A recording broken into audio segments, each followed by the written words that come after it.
the beautiful title, English title, The Eternal Sunshine of the Spotless Mind, which gives you this idea of being transferred into people's brain. And in Italian, it's like, se mi lasci ti cancello, which would be like, if you leave me, I delete you. There's something about the Florence accent that has this feature that the T sound is pronounced like English th. Venice especially, the intonation is crazy. Yeah. The intonation is crazy. So if I had to speak in English with a Venetian accent, it would be like this, for example. There's much confusion when you see lots of letters that, Italians are not familiar with. I would say a classic one is Matthew McConaughey. So we would say McConaughey. Matthew McConaughey. This is Italian for Sure, the podcast about Italian culture. I'm your host, Catrin Skaperdas, an American living in Italy, and I interview Italians who passionately share their wisdom, stories, and insights about Italian culture.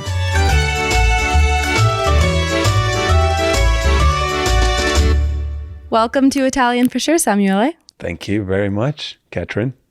Is that how you pronounce your name, right? So it's Catrin. Catrin. I always describe it as like in and out, there's the emphasis on the in. As a linguist, I'm curious. I want to pronounce it correctly. So. Thank you. I appreciate you asking. I wonder how many listeners didn't actually know it was pronounced Catrin. No. Now you know. Now everyone knows. Yeah. So tell me, where in Italy are you from? I'm from Sicily, actually, in a little town called Cefalù in the province of Palermo. Mm. It's actually a really nice city. The seaside, the front sea is actually amazing. And the water is like kind of greenish, but like that crystal clear greenish with like sun rays all over. So it's great. Sounds like a poem. Yeah. You described that quite nicely. I mean, I love Sicily. I love the food there, the water there. I think it's probably my favorite region. Don't tell my husband from Piemonte. No, honestly, he loves Sicily as well. I mean, really, what's not to love? Yeah, he couldn't blame you. Don't worry about that. Exactly. But we're having this interview here in Turin or Torino. So what brought you up here, up to the north? Well, I moved up north when I was about 21, 22 years old-ish. I wanted to travel a bit up north and see what the options were. And Turin is just magical. It's such a nice combination of, being a big city, but walkable. You can find everything here, and you're close to Milan, which all the commercial things kind of happen. So what brought me here? Well, lots of connections, lots of friends, lots of people that I met here, and the vicinity with Milan also played a role.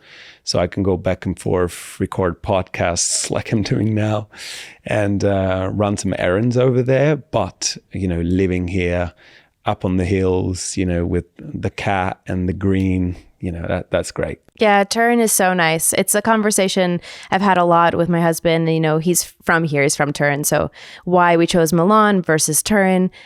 For me, having moved to Italy without speaking any Italian, Milan seemed like the safer choice, to be honest, or the choice that made the most sense from a language perspective. And then, of course, jobs. We both have jobs that made sense to be in Milan. But Turin is so nice. It really is. It's gorgeous. What's the largest difference you've seen between Milan and Turin? Well, I can say from a citizen perspective, so to speak, that Turin is more friendly as a city. I perceive people as a bit nicer and really, really attached to their sort of traditions. You can see lots of Turin people speaking French, for example. Yeah. And in Milan, you see that multiculturality that is really nice to see. And you feel like it's a sort of harbor of the world, even though there's not a harbor. Yeah, but it's really nice from that perspective. I would say Turin is a bit posher. I don't know, with all these little streets and little vintage shops and people speaking French and Italian and speaking in their own incomprehensible dialect. I was going to say, do people still speak dialect here? Yeah, they do. Yeah. And you can sense there's a nice influence from French, even in their their dialects. Yeah. So they can speak the language, French itself, but they also have a dialect that's pretty much based on French. And that's so fascinating to me. And I can see a bunch of, old men and old women walking with their nice clothes and all that. In Milan, you see fashion. It's a different kind of look, I would say. Here, it brings you a little bit more peace. You can do things at your own pace. In Milan, you're kind of overwhelmed with all the things that you can do, and you risk of losing focus while you're living there. It's a fascinating city, don't get me wrong. I love Milan, but I like to be near Milan, but not living there. I completely understand. Actually, from being from Long Island, which is outside of New York City, I was brought up in a place where I could easily access New York City, but I wasn't in New York City. And then I lived in New York City for just 6 months, actually, right before I moved here to Italy. And the reason why I like Milan is because it's like New York City in that you said there's like so much that you could be focusing on, meaning there's so much to do and there is opportunity. There's a lot of people here that can, you could meet the most interesting people from all over the world. It's very international, but also in Italy, a lot of like big businesses are here and opportunities from a job perspective. I work in podcasting, so a lot of the major networks are either located here, some also in Rome. From a fast-paced perspective, it was a really good introduction to Italy for me because it wasn't going from New York City, super fast-paced, to a small, tiny town in Italy, which is beautiful. It's just taking that step. So next step is Milan, a little bit slower, but still very fast-paced. Maybe next step will be Turin, and the next step will be your small town in Sicily because I love Sicily, as I said. You speak fluent English. Obviously, you speak fluent Italian, your mother tongue language. What other languages do you speak? I speak a tiny bit of French and a tiny bit of Spanish as well. And funnily enough, I speak my own dialect, which is Sicilian. But I don't say that to add an extra language into the list, but it actually is. Because compared to other dialects, mine is not really a dialect, but it's a regional language, just like Neapolitan. And I wouldn't, even if I'm learning Italian, I wouldn't be able to understand you if you're speaking Sicilian. No, it's impossible because what makes a regional language and makes it differ from a dialect, let's say, is that the grammar also changes. So not only do you have other words, completely different words. Imagine the word calzetta, for example, la calza, the sock, right? In Sicilian, you would say quasietta. Yeah, incomprehensible to me. I would never say, okay, that's sock. Yeah, it's totally different. And then you have this cool thing, which is actually one of the reasons why most southern people, let's say, might get the conditionals wrong, which is a tense that we do have and we so much struggle with sometimes. And Sicilians are kind of justified for it because in their own dialect, you have two conjunctives and you don't use the form conjunctive and conditionals. So for example, if you want to say, se avessi soldi, comprerei uno yacht. So if I had money, I would buy a yacht. In English, we would probably say, if I translated it literally as we say in Italian, we would say, if I had money, I bought a yacht. That's how we say in Sicilian, because we don't have that conditional. We say, se avessi soldi, m'accattasse uno yacht. Yeah? So two conjunctives instead of one conjunctive and one conditional, which makes it grammatically incorrect. So even though when we speak Italian, we do so fluently, yeah, sometimes you'll see people getting this wrong. And if that person is Sicilian, that's probably why.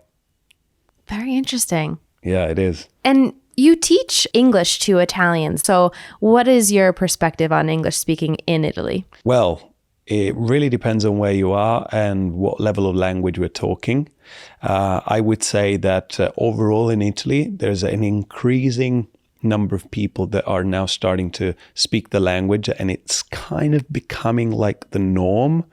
And also because, allow me to say this, there are plenty of creators working online that are starting to share their knowledge about the English language. And you can see that lots of people are just following them online, and they're like, their English improved because there's just been a shift in the methodology of teaching English. The thing is, the school system in Italy really focuses on two skills in particular, which are reading and listening. So the problem with that is that they are receptive skills. So you only passively listen to these things and read these things, right? But you don't really acting on that. And there are other two skills that are left out, which are the productive skills. If you reproduce language, you do stuff, which are writing and speaking. So we probably understand you when you talk. I mean, we understand English speakers overall. We know what's written on a piece of paper because we're able to stay there and think and elaborate with our minds, but we don't have that rapidity in terms of reproducing the language, neither written nor spoken. And that's the most fundamental problem right now. To get back to your questions, I said depends on what level of the language, because there are certain places, for example, in Sicily, which is not that well known for speaking English well, where the English is very well spoken because of tourism. As you can appreciate, we've got beautiful places like Cefalù and Taormina and Palermo, where there's some areas that are highly touristic. And so people tend to sort of speak the language well.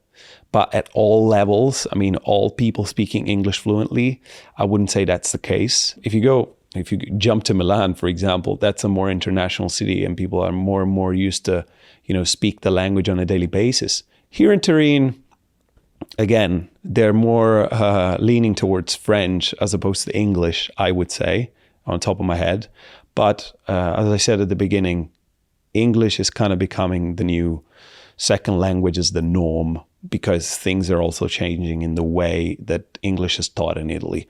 Very slowly, but very gradually, but I think it's working. Yeah, I've talked to Italians about the perspective of what you call the passive learning through music and movies. When I'm out and about, I hear English language music everywhere. But if I go and I want to watch a movie, I have to go to a specific theater that plays it, if it's let's say a Hollywood produced movie in native language. So I hear it in English and it has subtitles in Italian. But Italy has a big culture of dubbing movies, right? Is that correct? Yeah, it is. Can you talk a little bit about that? Yeah, definitely. Also because I studied what's called diction, which in your language probably is more understandable under the name of elocution. Okay. Yeah. And so you study how things are pronounced. And I'm really glad you touched this point because I love talking about this. It's really cool. So we have a great dubbing culture. We have some of the greatest dubber there are in the world. There's really. Like famous dubbers, right? Yeah.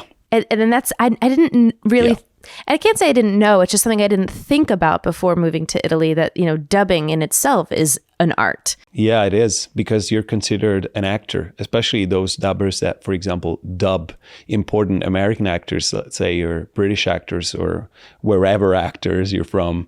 They are famous because of their voice. The art of refining your voice is really something in Italy, but there's a discrepancy between the actual language that's spoken and the language that you can hear on the radio and on films, for example. And that has to do with dubbing, because, so here's the discrepancy. In schools, we don't learn elocution. So we don't study diction. I did because I studied dubbing in an academy. So for example, let's say the word nuovo. A person from Naples would say nuovo, with these closed O, let's say nuovo, right? But I would say nuovo because I can speak with the correct elocution and diction, which would mean the way we open vowels and close vowels correctly. What most people don't know And Also for our Italians. listeners, what does that mean? Yeah, exactly. For foreign listeners, it means that the vowel system, our vowel system, is kind of tricky because, contrary to popular belief, we do not have 5 vowels. People, when they learn Italian, they're like a, e, I, o, u. We have 5 vowels, right? We don't actually have 5 vowels. We have 7 vowels. It's just that we have 5 alphabetical vowels, and then we have 7 phonetic vowels. And there are 2 vowels from the alphabetical list that can be pronounced in 2 different ways, which are the O and the E. So you can pronounce O as in O and O, and E as in E and E. So you have the open and the closed vowels, okay? And so that's a problem because from north to south, apart from, I would say, places like Rome and Florence, which do have a level of accuracy in terms of openness and closeness of vowels that is incredible. For example, in Sicily, Sicilian people only have open vowels. We articulate very strongly. We open our mouth a lot. So we don't have closed vowels. But if you go to Milan, for example, that's a completely different issue because they close the vowels. Yeah. And so it's kind of a tricky situation. And the biggest gap is for vowels, but then you also have places where certain consonants are pronounced differently. And this is quite funny because there's something about the Florence accent and the whole Tuscany region, yeah, that has this feature that the T sound is pronounced like English th. Oh, interesting. Yeah, that's why I wanted to mention it. So you could probably tell then if you're listening to an Italian speak roughly what region they're from? Yeah, I can definitely tell because, I like diving into the different accents as a linguist. I love doing it. And I can immediately sense based on the phonetic features where you're from. I can't tell yet. Takes practice. Yeah, when I'm with an Italian and they're like, "Oh, that person's from Tuscany," and I'm like, "I don't know, they're just speaking Italian." Yeah. Or sometimes I'll say, I know they're speaking Italian, but I'm having a really hard time understanding them.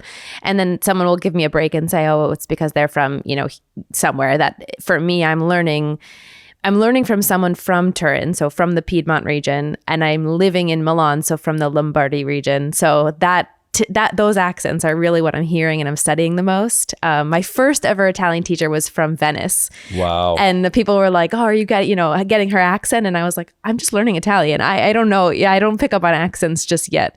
But it's really interesting what you're talking about. Yeah. From Venice especially, the intonation is crazy. Yeah. The intonation is crazy. So if I had to speak in English with a Venetian accent, it would be like this, for example. Yeah, it kind of changed the whole melody of the language. It's impressive. Wow. Yeah, it's funny. You sound like her. So, and we talked about movies and in our pre-interview, you talked a little bit about some actors' names that Italians pronounce, I guess, incorrectly. Yeah. Can you give us some examples of actors' names and how they're pronounced by Italian people? There's much confusion when you see lots of letters that, Italians are not familiar with. I would say a classic one is Matthew McConaughey. Okay. Which is, did I pronounce it correctly?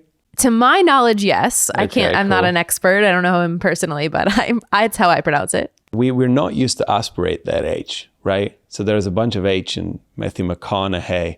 So you have a glottal stop at the beginning, Maca, and then you have Nahay and the aspirations. You have 2 H that are slightly differently pronounced. But in Italian, you don't have the tendency to aspirate pretty much anything because the H is silent. So we would say McConaughey, Matthew McConaughey, because we don't have the TH sound. So we don't say Matthew, but we say Matthew. And we don't have the H sound. So we would say McConaughey maybe, Matthew McConaughey instead of Matthew McConaughey. But I would still know who you're talking about because sometimes there's been a few, like I think there was not an actor's name, but it was Harley Davidson, the right. motorcycles. And I had someone say something to me and they kept saying it and repeating it because I wasn't understanding what they were saying. And they're like, "You don't know?" And I am not going to repeat their accent, Harley Davidson with an Italian accent. And I'm like, "No, I don't know what you're talking about." And then they showed me the logo and I was like, "Oh, Harley Davidson." But I couldn't understand it, which I'm sure is the same for me. I mean, it happens all the time when I speak Italian. Sometimes I get Italians that are like, what is she saying? And I'm like, I know I'm saying the word, but I'm just, I guess, not pronouncing it correctly. Yeah, because when it comes to actors, actresses, for example, the Irish one, but I guess that's a problem for everybody, not just for Italians, and Keanu Reeves. These are pretty interesting spellings that I guess overall you do have a doubt. You do have some problems pronouncing it in general, not just Italians. But I would say words like, for example, names like Cillian Murphy. I mean, from an Italian perspective, you learn that the C sound in English, if it's followed by an I, is usually pronounced S. So you would be Cillian Murphy instead of Cillian Murphy. Yeah, and so you probably say Cillian instead of Killian, because you learn that way. But then it comes, you understand that Cillian Murphy is Irish and that there is a bit of Celtic influence there. And then you learn that the populations that invaded those regions were Celts and not Celts. But then you have Celtics, Boston Celtics. You don't have Boston Celtics. And then your brain does, you don't know, right? So I can't blame them. I can't blame them either. I always reference Pacific Ocean, like there's like 3 C's and they're all different, pronounced differently. And I can't tell you why. And I'm sure most Americans cannot tell you why. Something I loved about the Italian language when I first started learning it is I have a mathematical brain. Right. So it was like, okay, if a C is followed by an I or an E, it makes the ch sound. If it's not, it makes a k sound. Great. And there are no exceptions. Like that's the rule. Yeah. And so having the phonetic rules in Italian saved me so much, at least in the beginning. And that's perfect because, Italian is really simple phonetically speaking. In English, it's completely different because the spelling doesn't follow the pronunciation of the individual words of the alphabet. Yeah? And so you have to learn step by step all the different combinations, but you don't really have a set of combinations because there are so many irregularities. So let's make a very quick example of British English because that's easier. If I pronounce the word spider, yeah, as you can see, I'm pronouncing the schwa sound at the end of the word. So it's spider. In American, it would be spider. But in English, British English, it would be spider. How are you going to tell an Italian person that word doesn't actually end in the R sound, but it ends in the schwa sound? Because they're going to see the R. They're going to see the final R. They don't know. But no, in English, you have to think phonetically. You think in terms of sound. So that word in British English doesn't end in R. It ends in schwa, spider. Yeah, and that's tricky. Absolutely. Staying on the subject of movies, I know that in Italy, movies are translated, like if they come from Hollywood and they have an English title, they're translated to an Italian title, but it's not a direct translation. They're often changed. And some of them are kind of interesting, even maybe funny. Can you tell me about some movie titles that have been translated from English to Italian? Yeah, there are a couple of examples that I have in mind right now. One, that's my favorite. The beautiful title, English title, The Eternal Sunshine of the Spotless Mind, which gives you this idea of being transferred into people's brain. And, in Italian, it's like, se mi lasci ti cancello, which would be like, if you leave me, I delete you. Or if we want to stick to the concept of memory, if you leave me, I erase you.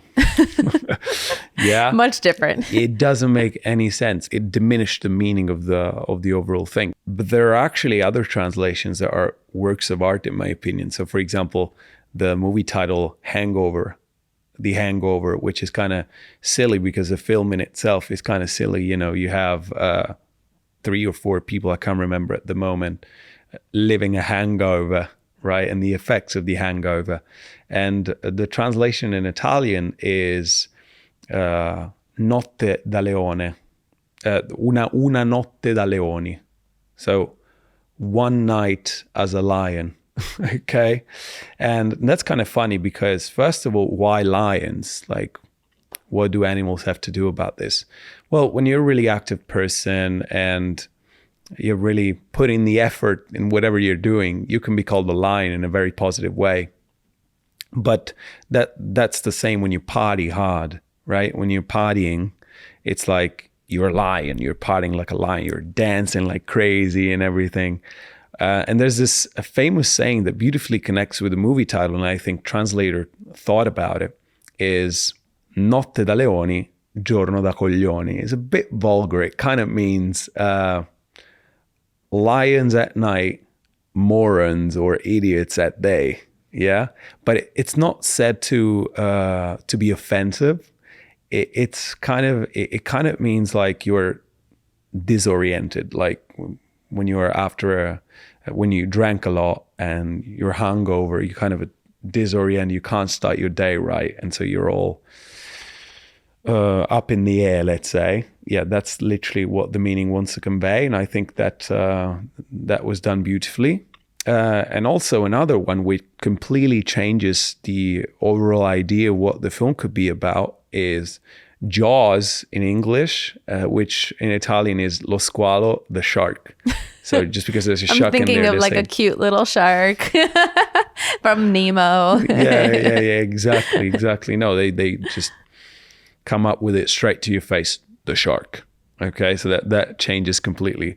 So yeah, we do have an industry around it, and to connect to what we were talking about earlier. That's one of the reasons why, we're not necessarily that fluent in English in Italy, because places like, for example, Romania, I don't know, it came up on top of my head. They don't have this dubbing culture. So they might have Romanian subtitles, but the films are all in English. And that's a tendency that I can see in most places. I want to circle all the way back to the beginning of the conversation about Sicily. What is the debate between, is it an Arancino or is it an Arancina? Right. That's a tough question for a Sicilian. And maybe I'll let you describe first what it is that we're talking about. Right. Yeah. That's pretty. That's a big question, and I have to be really careful talking about it because this is a serious business in Sicily. Okay. So you have this fried ball stuffed with rice. You can decide whether having like ragu in it or ham in it, etc. I call it arancina because I'm from Palermo, so we're gonna get there. So I use the feminine. And also just for the listeners, you're saying arancina, which is plural. So when I said arancina, which would be singular of the plural, because the A turns into the E for plural, for feminine, and the O turns into the I. So the debate here is singular arancina, arancino, or plural arancine, arancini. Correct? Exactly. Okay. Exactly. Perfectly explained. Yes, exactly. So the main two, the two main variants are butter arancine and ragu arancine, right? And the name changes according to the location. Okay. So if you are in the province of Palermo and Trapani, they say arancine in the feminine. But if you are, for example, from Catania or Messina, they say the masculine arancino, arancini, right? But the thing is, it's, I would say, a different dish because arancina in the feminine is like, if it's ragu, is like rounded. If it's like butter, it's more oval, yeah? Whereas the arancini in Catania, for example, they resemble the Mount Etna. That's why it's kind of like a cone, Exactly. a circle on one side, like almost like it was going to be a circle, but then whoops, nope, we're just kidding. It's going to be a mountain. And that's really intelligent in terms of eating it because you have a side from which you take the arancino, because in this case it's masculine, arancino, and the other side you bite it. So it's conceptually is really good. The thing is, the most widespread version is the masculine one. And that's True. Arancini out against in America. my interests, because I defend the feminine to life, because that's just a business in Sicily, yeah. But the most widespread is definitely the masculine all over Italy. Also, English-speaking countries, you are using the masculine variants. Yeah. And that's because dictionaries such as the Oxford English Dictionary, for example, started including such borrowings of dishes like arancino, arancina into the dictionaries. Yeah. And then included them. So now English speaking, people say arancino with a masculine. Yeah. But yeah, I would say both are accepted. In my personal opinion, and I would say most people would agree, they're two different dishes with their own features. But yeah, there's always going to be this debate all around Sicily. It's just fun now. I guess it must be hard from you, like coming from the south and being now in the north, and here I'm sure it's the masculine version. I don't go there. To the places that have the masculine version of that. I don't go there. I don't enter. Okay, arancino. Okay, nice. I'm not coming. They're like, sir, how may I help you? You're like, no, it's arancina. I'm leaving. Yeah, it's just principles, Oh my gosh. Yeah, whatever. I don't know. I can't help it. It's really funny what Italians get really connected to. I know it is. What other things have you noticed about living in the north that you maybe miss from the south? Well, as I said, I define a city based on the people. I think that all over Italy, people are generally nice. I think that the difference is that up north, they are nice, and in the south, they're more familiar. And familiar used in the family sense of the word. So because of the Greek influences, I assume, and I don't know if you are familiar with Greek culture, but they're very hospitable, right? I'm actually... In America, we would say I'm Greek. I'm not Greek. I am American. My ancestors immigrated from Greece. Okay. So, yeah. And so they really care about hospitality. And we have this Greek influence in Sicily, but I guess in the south, there's this tendency of being extremely hospitable. Hospitable, is that the right word? Yeah. Like basically you meet a stranger and you say, come and have a lunch with us. Yeah. So that's why I'm using the adjective like familiar, because it's a different kind of nice. And so that's the main difference, I would say. The difference is that up north, there is politeness, because there is politeness. There are also times where we get mad, especially when we drive. We become totally different people, both in north and in the south. We just start screaming and honking, exactly. And that's particularly funny when it happens, because I get mad. There are times that I'm driving and I'm like, okay, I'm just gonna lean on the right side of the road so you can take over, and I can drive safely and quietly, because I get nervous with all this noise. You cannot waste a second here in Italy when you're driving. It's just like they're gonna honk straight away.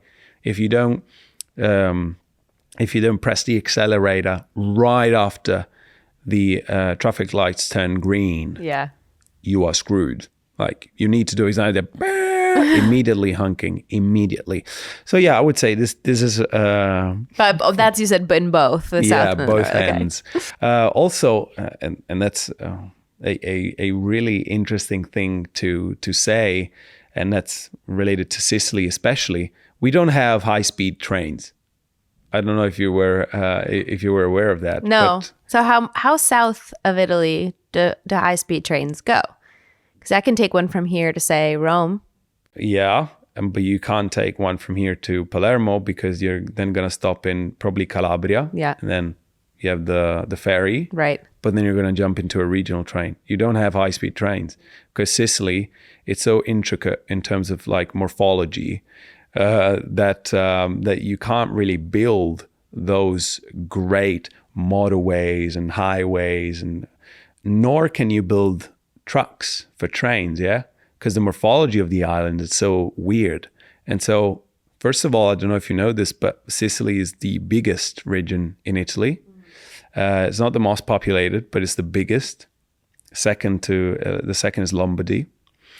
But also, if you want to get from one place to another, it could take you up to 5 hours, 6 hours, and you are within the same region. Just because the connection is not really, it's not necessarily great, you know? Yeah. As a tourist, though, because I've done that drive, I loved it because I got to stop in between on the way. I think the Turkish stairs, is that what they call it, on the south side? Oh, yeah, Scala dei Turchi. Yeah, so that was beautiful. You know, so I got to see things on the way. But yes, I understand maybe if you live there and you just want to get to the other side quickly. No, but maybe, I mean, as long as if they ever were to do it, that it wouldn't ruin how beautiful Sicily is. No. You know, I would say don't do it. Don't do it, Italy. No, we're not doing it. I don't think we're planning on doing it. It would be fun to have high-speed trains and maybe have some options, because it would be faster for us just to get from one place to another. But yeah, it is what it is right now. So that's okay. It's kind of a different world down there. Yeah. Well, I love it down there. I tell my husband all the time, I might have even said this on this podcast, if he cannot find me, I am down in Sicily. Yeah. And there's this question of pride that we Sicilians have. And there's a tendency of Sicilian people to say, I'm from Sicily, because it's like a different island. It's a kind of like instead of saying I'm from Italy. Yeah. A Sicilian would rarely say like, I'm Italian. We would probably say I'm Sicilian, I'm from Sicily. I would personally say that. I don't know. Probably we think we're special. We're certainly people lucky. from Sardinia, I think, do the same thing. I was in Sardinia in Italian, Sardinia in English. Yeah. So Sardinia, I guess, for the sake of the podcast. Yeah. And the Airbnb host said to my husband, "Oh, you're Italian," and he's like, "I'm Italian. You're Italian." He's like, "Oh, I'm from Sardinia. I don't know what the." Sardinian. Probably. And so he's like, what? We're both Italian. Yeah, exactly. Yeah. No, I mean, and Sicily, I mean, do you know anything about the immigration from Sicily to the US? Because we have so many Italian Americans are Sicilian, and even in America, they hold on to that pride, I guess, probably passed down from their grandparents, of not just being Italian, but being Sicilian, like being very proud to be Sicilian, a Sicilian American, you know? Yeah, I know that was like a migratory wave. I don't know if we can define it like that, of especially Sicilian people coming to the US, and I can feel that pride. And I remember knowing some of these immigrants that went from Sicily to America, and then they are now back here in Sicily, for example. And I met this, I would say, Sicilian American person. The cool thing about this is that these people don't know Italian. They only speak dialect. So when you meet one of those, you're like, okay, either you speak Sicilian or you can't really communicate with them in Italian. Yeah.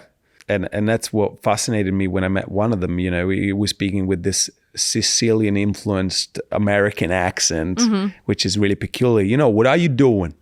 Yeah. With a really Sicilian inflections and intonation. But then you had this, you know, when he turned from American English to Sicilian, it was impressive, and it was really hard for him. I'm talking about this friend specifically to speak pure Italian, because he probably didn't know it, because it was back at a time where Italy wasn't yet unified. Yeah, like a whole nation. Yeah.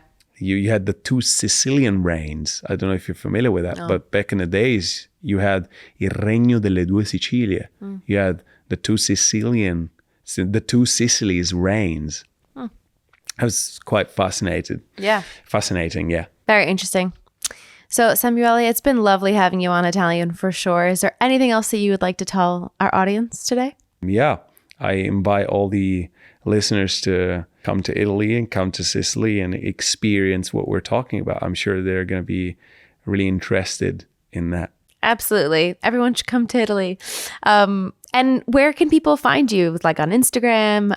What's your handle? My handle is literally my name and surname followed by a dash. So it's Samuele Brusca. And I'm like that in pretty much all platforms, Instagram, TikTok, etc. I do have a website. It's still my name. And I actually do teach also Italian for English speakers. Perfect. Yeah. So everyone listening, get prepared for your trip to Italy with Samuele. Let's do it. I'm excited. You will learn that it's Arancina. Okay? Arancina, Arancina. Exactly. Feminine. Thank you. You're welcome. Appreciate that. And we'll end it there. Thank you so much. Thank you. This is Italian for Sure. Thanks for listening to this episode of Italian for Sure. If you liked what you heard, make sure to hit the follow button wherever you listen to podcasts and hit the subscribe button on YouTube. If you want to connect, find me on Instagram and TikTok at Italian for Sure and let me know what you found most interesting. Until next time.